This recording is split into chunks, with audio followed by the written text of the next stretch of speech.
In the opening years of the 1960s, I captured on 8mm film a few of the ocean liners and other ships that were to be seen in the port of Southampton. The Western Docks, and a ship of the Union Castle Line with its distinctive lilac-coloured hull and red and black funnel.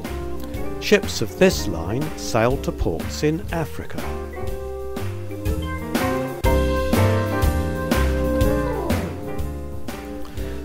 We are arriving by car at berth 107, where the P&O ship Oriana has docked.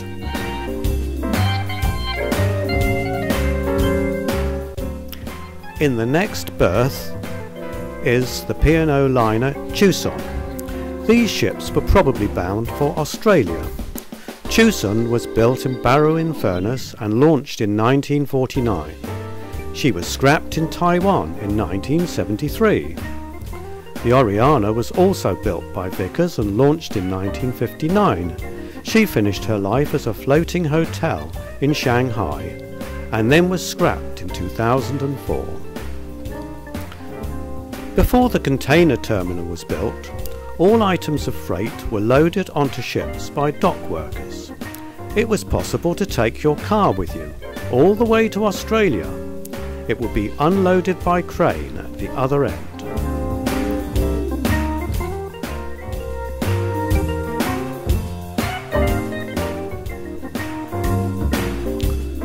All sorts of vessels were to be seen on Southampton water.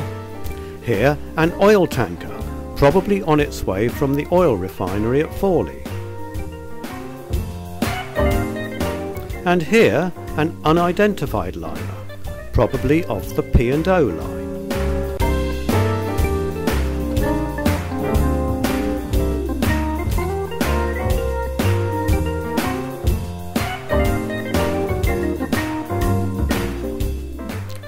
This ship looks like a military vessel.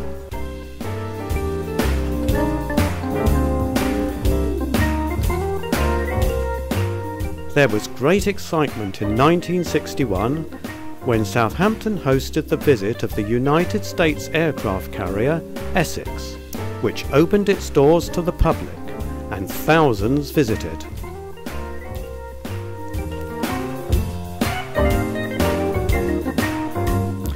Commissioned in 1942, the Essex saw action in the Pacific during World War II and was involved in the Cold War throughout the 60s. The USS Essex was scrapped in New Jersey in 1975.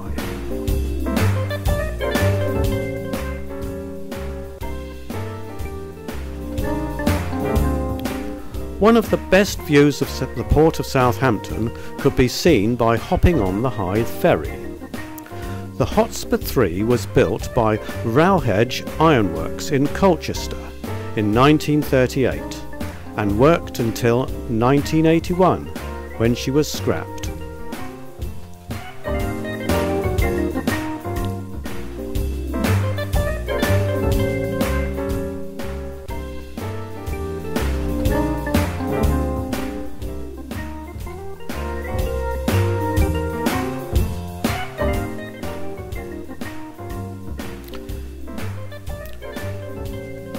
The ferry would pass by Southampton Ocean Terminal, where the Cunarda Queen's docked.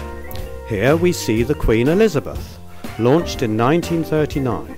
She finally caught fire in Hong Kong and sank in 1975. On a different occasion, here is the US liner's flagship, United States, fastest transatlantic liner, capable of speeds of up to 40 knots.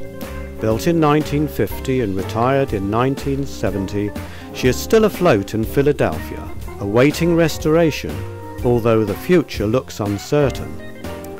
These great ships would have been under the command of a Trinity House pilot to navigate Southampton water. The pilot would board the vessel from the pilot's launch. Also common in the harbour, a privately owned pleasure craft.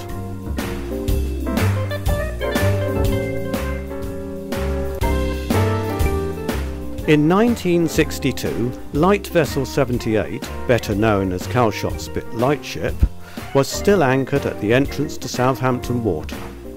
She was built in 1914 by Southampton shipbuilders John Thornycroft at their Woolston yard.